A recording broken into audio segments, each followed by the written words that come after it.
Olá, boa noite. Começa agora o Jornal da Justiça desta sexta-feira, 25 de junho.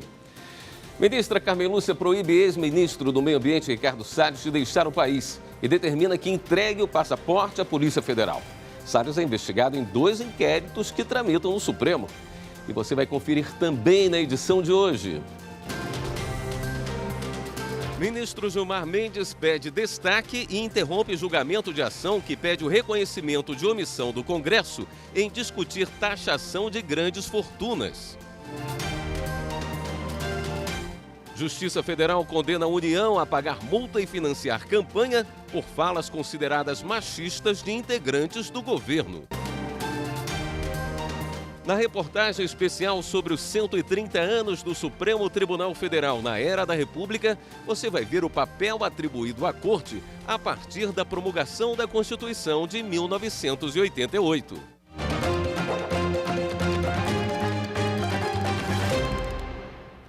A ministra Carmen Lúcia, do Supremo Tribunal Federal, proibiu o ex-ministro do Meio Ambiente, Ricardo Salles, de deixar o país e determinou que ele entregue o passaporte à Polícia Federal em até 24 horas. A ministra é relatora de inquérito que apura se Salles tentou atrapalhar investigações da considerada maior apreensão de madeira realizada pela Polícia Federal no país. O ex-ministro também é alvo de outro inquérito que tramita na Corte, de relatoria do ministro Alexandre de Moraes, que investiga suposta participação em esquema de contrabando internacional de madeira. Salles pediu exoneração do governo federal nesta semana. A gente traz agora destaque do plenário virtual do Supremo. Na análise de uma ação que questiona a atuação do governo na crise da Covid-19, o ministro Marco Aurélio votou para reconhecer o estado de coisas inconstitucional na condução das políticas públicas diante da pandemia.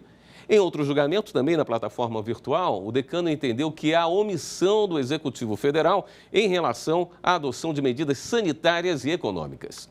Os votos do ministro Marco Aurélio foram proferidos em 2 julgamentos diferentes no plenário virtual. Uma das ações foi apresentada em conjunto por 18 entidades. Elas pedem o reconhecimento da inconstitucionalidade da atuação do poder público na pandemia e pedem a decretação de lockdown nacional imediato e a continuidade da vigência da lei de 2020, que instituiu o auxílio emergencial.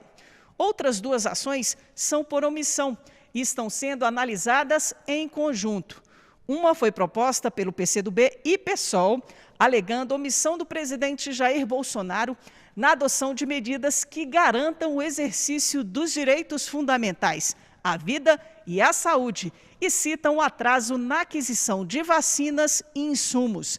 A outra foi proposta pelo PT com os mesmos fundamentos. O relator, ministro Marco Aurélio, lembrou no voto dele vários processos relacionados à pandemia, julgados pelo Supremo. Também afirmou que as medidas voltadas para conter a transmissão do vírus e vacinar a população são insuficientes por omissão do poder público.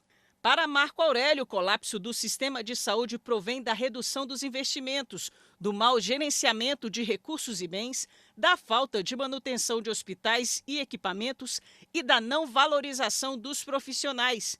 É hora de perceber que a Constituição Federal precisa ser observada tal como se contém. Respeitar os direitos implica proteger o cidadão de forma integral. Para o ministro, a conclusão é única. Houve violação generalizada de direitos fundamentais, relação à dignidade, à vida, à saúde, à integridade física e psíquica dos cidadãos brasileiros, considerada a condução da saúde pública durante a pandemia. Há falência estrutural. Nas ações, o ministro Marco Aurélio defende que o governo do presidente Jair Bolsonaro seja obrigado a instituir uma comissão de gestão da crise, composto por representantes da União, dos estados e da comunidade científica em um prazo de até 30 dias. Marco Aurélio determinou aos entes federados, sob a coordenação do Executivo Federal, que implementem análise diária dos impactos na redução de casos, taxas de ocupação de leitos hospitalares e óbitos, campanha educativa e distribuição em áreas de concentração populacional e baixo percentual de adesão à utilização de máscara de pano multicamadas, orientação para a adoção de providências de bloqueio, comunicado à população que permaneça o maior tempo possível em casa, sem se deslocar, fazendo apenas ante necessidade extrema, e apoio aos grupos em situação de vulnerabilidade, havendo a participação da comunidade. O julgamento foi interrompido por um pedido de vista do ministro Gilmar Mendes. Também em plenário virtual, mas em outro processo, o ministro Gilmar Mendes pediu destaque no julgamento sobre suposta omissão do Congresso ao não regulamentar a taxação de grandes fortunas. O PSOL pede que o Supremo Tribunal Federal reconheça a omissão do Congresso na análise do tema. A ação é de outubro de 2019. O partido aponta que a Constituição Federal determina ao Poder Legislativo a criação de lei complementar para regular o imposto sobre grandes fortunas. Destaca que em mais de 3 décadas, o Congresso não se prontificou a votar nenhum projeto. Para o relator do caso, o ministro Marco Aurélio, a omissão do Congresso ao não regulamentar o tributo. Segundo o decano, o imposto sobre grandes fortunas está previsto desde a promulgação da Constituição de 1988, havendo o Constituinte conferido à lei complementar a regulamentação. De todos os tributos ordinários disciplinados no texto constitucional, é o único não implementado. Marco Aurélio afirma ainda que, em um cenário de crise, o imposto sobre grandes fortunas é mecanismo apto ao aumento da arrecadação, estimulando a promoção das metas buscadas pelo Constituinte, ao mesmo tempo que diminui os impactos da crise sobre os menos favorecidos. A análise da ação do plenário virtual começou nesta sexta-feira, mas foi interrompida por pedido de destaque do ministro Gilmar Mendes. Com isso, o julgamento será reiniciado em sessão presencial, que durante a pandemia ocorre por videoconferência. Ainda não há previsão de quando o processo vai ser julgado no plenário da Corte. A Justiça Federal condenou a União por declarações do presidente Jair Bolsonaro e de outros integrantes do governo às mulheres. As indenizações pelas falas consideradas machistas somam 15 milhões de reais. O Ministério Público entrou com uma ação civil pública na Justiça contra declarações do presidente Jair Bolsonaro, da ministra da Mulher, Família e Direitos Humanos, Damares Alves, do ministro da Economia, Paulo Guedes, do ex-ministro das Relações Exteriores, Ernesto Araújo, e do deputado federal Eduardo Bolsonaro. O MPF alegou que as falas são discriminatórias e preconceituosas em relação às mulheres e que têm causado consequências negativas sobre a sociedade brasileira. Na sentença, a juíza Ana Lúcia Beto afirma que os fatos e provas retratados nos autos evidenciam a despreocupação e até mesmo o escárnio dos agentes da Ré, a União, com a situação de marginalização social das cidadãs brasileiras, além de denotar o absoluto menosprezo em relação ao dever institucional de promoção da igualdade de gênero e ao princípio da moralidade administrativa, ambos relegados em prol de determinada cartilha política. Afirma também que é notório que os emissores não se pronunciaram na condição de cidadãos, valendo-se, isso sim, da função pública ocupada, dos contextos em que se encontravam e, particularmente no caso dos pronunciamentos do senhor presidente da República, dá ênfase em expressões inadequadas e polêmicas, em evidente expectativa de proveito político da repercussão deflagrada. A Justiça Federal de São Paulo condenou a União a pagar 5 milhões de reais por danos morais coletivos. O dinheiro será destinado ao Fundo de Defesa de Direitos Difusos. O governo também deve investir 10 milhões de reais em campanhas publicitárias sobre os problemas enfrentados pelas mulheres no país, como violência e assédio sexual, e de divulgação de políticas públicas para a igualdade de gênero. O governo ainda pode recorrer dessa decisão. O ex-governador do Rio, Sérgio Cabral, e empresários que faziam parte da Federação das Empresas de Ônibus do Estado sofreram uma nova condenação na Lava Jato. De acordo com a sentença, José Carlos Lavouras, Jacó Barata Filho, João Augusto Monteiro, Marcelo Traça e Lelis Teixeira pagaram 43 milhões de reais em propina a Rogério Onofre, então presidente do Departamento de Transportes Rodoviários, entre 2010 e 2016, para beneficiar as empresas do setor. Os pagamentos teriam tido anuência de Sérgio Cabral, que acabou condenado por corrupção passiva. Esta é a 20ª condenação do ex-governador na Lava Jato. Somadas, as penas chegam a quase 400 anos de prisão. E veja a seguir, o ministro do Superior Tribunal de Justiça permite que a defesa de promotor acusado de feminicídio tenha acesso a provas. Voltamos já.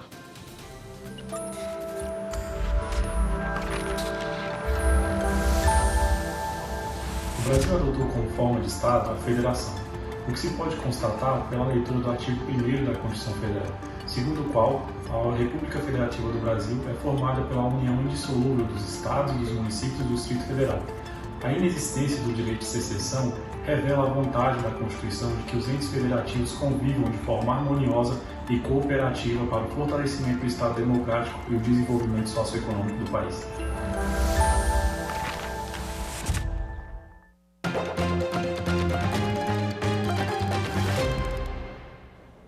O ministro Reinaldo Soares da Fonseca, do Superior Tribunal de Justiça, permitiu que a defesa de promotor acusado de feminicídio tenha acesso a provas do processo.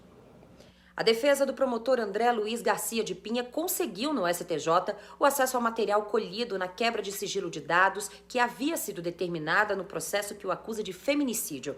Ele é acusado de matar a própria esposa, Lorenza Maria Silva de Pinho, em abril deste ano, asfixiada. Além de homicídio doloso qualificado por motivo torpe e meio cruel, ele foi denunciado por omissão de cautela na guarda de arma de fogo. Seguindo a jurisprudência do STJ, o relator do habeas corpus, ministro Reinaldo Soares da Fonseca, concluiu que, por já ter sido oferecida a denúncia pelo Ministério Público, é ilegal negar o acesso ao conteúdo, sob risco de prejuízo do direito de defesa. Com isso, o ministro concedeu ordem de habeas corpus para que o Tribunal de Justiça dê acesso ao material colhido na quebra de sigilo de dados. A decisão também estabelece o prazo para a apresentação da resposta preliminar. No início do mês de junho, o relator negou uma liminar em habeas corpus e manteve a prisão do promotor. O processo está com vista ao Ministério Público Federal para parecer e depois segue para julgamento do mérito na 5ª turma. A Fundação Hospitalar de Saúde de Aracaju, em Sergipe, poderá descontar do salário de um médico valores que ultrapassam o teto constitucional. A decisão é da 5ª turma do Tribunal Superior do Trabalho. Na reclamação trabalhista, o médico disse que foi contratado em 2010 mediante concurso público pelo regime seletista para o cargo de obstetra. Ele recebia salário básico mais horas extras. 2 anos depois, foi contratado pelo mesmo hospital para mais uma função, a de ginecologista, com remuneração nos mesmos moldes do primeiro contrato. Porém, em 2014, passou a sofrer descontos no contra-cheque para que o valor não ultrapassasse o limite previsto na Constituição Federal. O trabalhador recorreu à Justiça com o argumento de que a Constituição permite a acumulação de cargos públicos. O Tribunal Regional do Trabalho da 20ª Região em Sergipe considerou indevidos os descontos. Para o TRT, como o médico foi contratado segundo as normas da Consolidação das Leis do Trabalho, o abatimento sobre horas extras efetivamente prestadas representaria enriquecimento ilícito do empregador. O caso chegou ao Tribunal Superior do Trabalho. O relator do recurso de revista na 5ª turma, ministro Breno Medeiros, ressaltou que a FHS é fundação pública de direito privado. Dessa forma, sujeita-se aos princípios constitucionais da legalidade, da impessoalidade, da moralidade, da publicidade e da eficiência, norteadores da administração pública. E, por isso, aplica-se ao caso a limitação do teto, inclusive quanto às horas extraordinárias. Então, existem situações que realmente, ao primeiro momento, nos parece injusto, mas me parece que a juridicidade da questão leva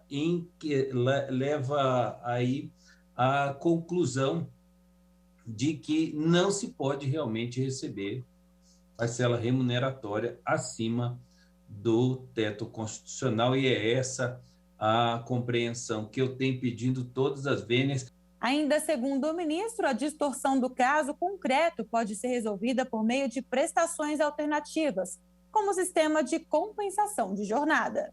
Assim, a 5ª turma decidiu por maioria que a Fundação Hospitalar procedeu de forma lícita ao realizar os descontos no salário do médico. O Tribunal Regional Federal da 1ª Região decidiu que é imprescindível a intervenção do Ministério Público em todas as fases de processos relacionados à desapropriação de imóvel rural por interesse social para fins de reforma agrária.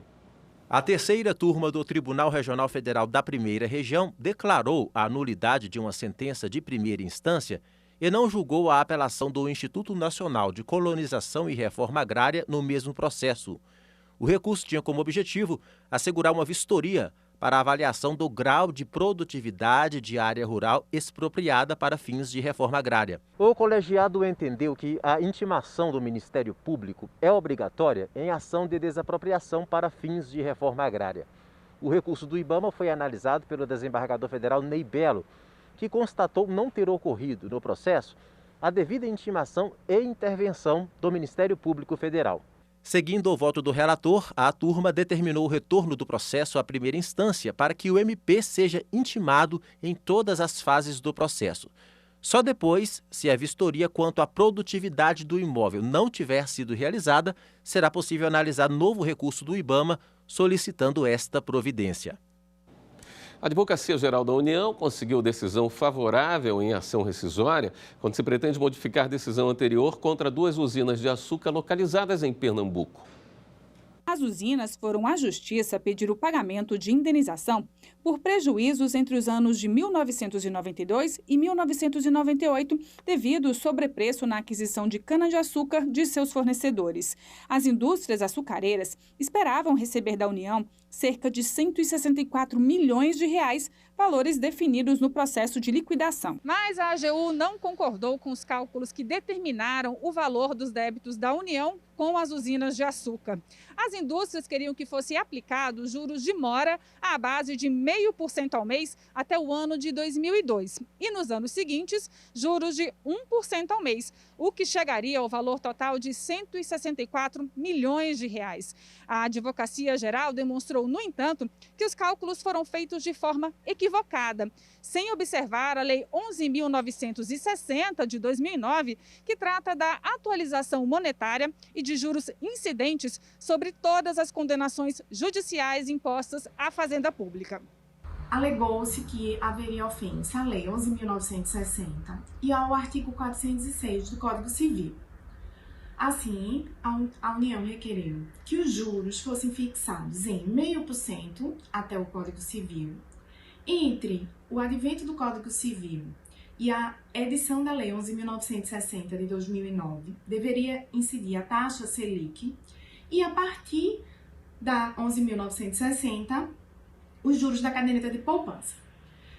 Esse entendimento que se pediu para que o Tribunal Regional Federal da 5ª Região acolhesse, ele é baseado, inclusive, no julgamento de recurso repetitivo pelo STJ e também no julgamento de recurso de repercussão geral pelo STF. O TRF da 5ª Região concordou com os argumentos da AGU, determinando a mudança nos cálculos dos juros da dívida. A procedência da ação rescisória tem um significativo impacto para a União. Primeiramente, representa, em valores atuais, a economia de 71 milhões aos cofres públicos. Além disso, é um precedente que poderá impactar favoravelmente em outras demandas em que a União litiga. A Expedição Araguaia, projeto desenvolvido pela Justiça de Mato Grosso e parceiros, concorre ao Prêmio Inovar 2021. A iniciativa, que leva serviços de justiça, saúde e cidadania para as comunidades carentes da região, tem como um dos diferenciais o atendimento à população indígena. Veja na reportagem. Desde 2019, a Expedição Araguaia é o braço da Justiça de Mato Grosso e parceiros estendido às populações que mais precisam no belo e distante Vale do Araguaia. Suas ações, que levam justiça, cidadania e saúde aos rincões mato-grossenses, já são conhecidas e podem ficar ainda mais conhecidas e reconhecidas. É que o projeto, desenvolvido pelo Poder Judiciário e executado pela Coordenadoria de Justiça Comunitária, está entre os candidatos ao Prêmio Inovar 2021. Além de levar serviços de assistência jurídica, cidadania e saúde, o projeto também leva conhecimento, educação ambiental para os indígenas que vivem na região, que integra também o Parque Nacional do Xingu. Estamos na aldeia Itialá. Esta reserva está localizada no município de Santa Terezinha. E a Expedição Araguaia 2020 passou por aqui também, trazendo roupas, kits escolares e educação ambiental.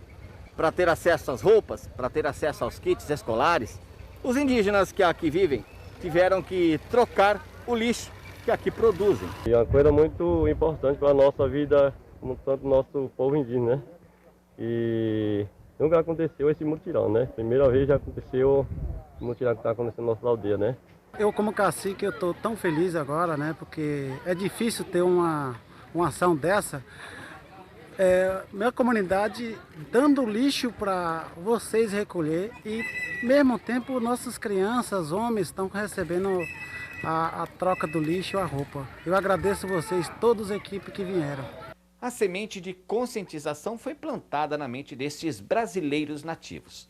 Um exemplo que pode ser seguido pelo judiciário de outros estados a partir da exposição do projeto Expedição Araguaia, no Prêmio Inovare 2021, o mais importante concurso de inovação judiciária do país. Dentro dessa visão empreendedora, fomos classificados pelo CNJ. E concorrer a esse prêmio é uma honra muito grande, porque isso mostra que pode ser difundido a outros tribunais, é uma ideia inovadora, é um presente, é uma honra que eu compartilho e divido isso a todos os parceiros que ajudaram nessa ideia de fazer um poder judiciário diferente, presente e, mais ainda, próximo e solidário com o nosso ser humano. E veja a seguir, na reportagem especial sobre os 130 anos do Supremo Tribunal Federal na Era da República, você vai ver o papel atribuído à Corte a partir da promulgação da Constituição de 1988. É depois do intervalo.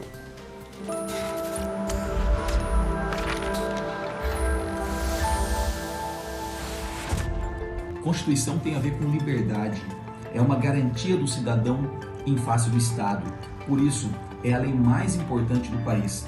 Todas as demais leis, sejam federais, estaduais ou municipais, devem obediência à Constituição. Precisamos conhecer bem a nossa Constituição.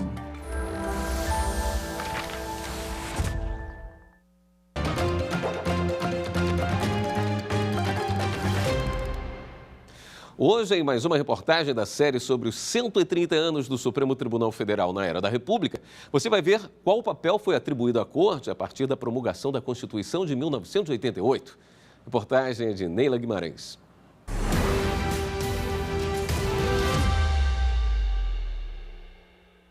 Dia 1º de fevereiro de 1987. Sob a presidência do ministro José Carlos Moreira Alves, presidente do Supremo Tribunal Federal, instalou-se em sessão solene a Assembleia Nacional Constituinte. Na sessão seguinte, também dirigida pelo presidente do STF, foi eleito o presidente da Assembleia Nacional Constituinte, o deputado federal Ulisses Guimarães. Declaro promulgada o documento da liberdade, da dignidade, da democracia, da justiça social. O processo constituinte de 1987 foi precedido de uma mobilização social inédita na história brasileira. O contexto da criação da nova Constituição foi motivado pelo anseio coletivo de mudança do ambiente político, econômico, social e jurídico. A Constituição Cidadã, promulgada em 5 de outubro de 1988, se tornou o principal símbolo do processo de redemocratização nacional. Após 21 anos de regime militar, a sociedade brasileira recebia uma Constituição que assegurava a liberdade de pensamento, com vários mecanismos para evitar abusos de poder do Estado. A guarda dos direitos previstos na nova Carta foi conferida ao Supremo Tribunal Federal, que se transformava em um órgão independente, apto, inclusive, para julgar e anular atos dos poderes executivo e legislativo. A Constituição de 88 ampliou as competências de atuação do Supremo Tribunal Federal, que se impõe como autor político para preservar os direitos fundamentais e como árbitro na relação entre os poderes. Entre essas competências, o artigo 102 prevê mecanismos para julgamentos de origem, em recurso ordinário e em recurso extraordinário. O Supremo Tribunal Federal tem competências de resolução em última instância de todos os interesses e conflitos mediados por direitos na Constituição. Além disso, o Supremo ele apazigua conflitos federativos, quando os estados brigam com a União, entram em conflito com a União. O Poder Judiciário se tornou mais acessível a partir da Constituição de 88. Ele foi inserido no cenário dos três poderes, além de ganhar novos instrumentos jurídicos, como a ação direta de inconstitucionalidade e a arguição de preceito fundamental, além de ter um papel importante, o de discutir assuntos de interesse da população. O Supremo, eu acredito que a principal mudança de perfil é que ele se põe como um ator político, investido de uma função política importantíssima, não só de preservar os direitos fundamentais, né, que já estava, claro, previsto normativamente nos regimes constitucionais anteriores, mas também como uma espécie de árbitro da relação entre os poderes. Aliado à nova Carta Magna, o Supremo Tribunal Federal tem novas responsabilidades, entre elas a de se manifestar e de ser a guardiã dos direitos fundamentais da população brasileira. Nenhum documento constitucional, em parte alguma do mundo, em momento algum da história, deu à justiça, ao Poder Judiciário e a toda a comunidade daqueles que se dedicam a trabalhar o direito, incluindo procuradores, membros do Ministério Público, advogados públicos e mesmo advogados privados definidos pela Carta como indispensáveis à boa administração da justiça. Nenhuma ordem jurídica conferiu a uma comunidade de corporações de ofício tamanhas honras e tamanhas responsabilidades quanto fez a Carta Brasileira. Na qualidade de presidente do Supremo Tribunal Federal e guardião da Constituição Federal, entendo que nós temos de ter a ciência de que a Suprema Corte sempre garantirá o cumprimento dos princípios e das regras constitucionais, cientes de que a Constituição é, acima de tudo, um instrumento da vida e da esperança.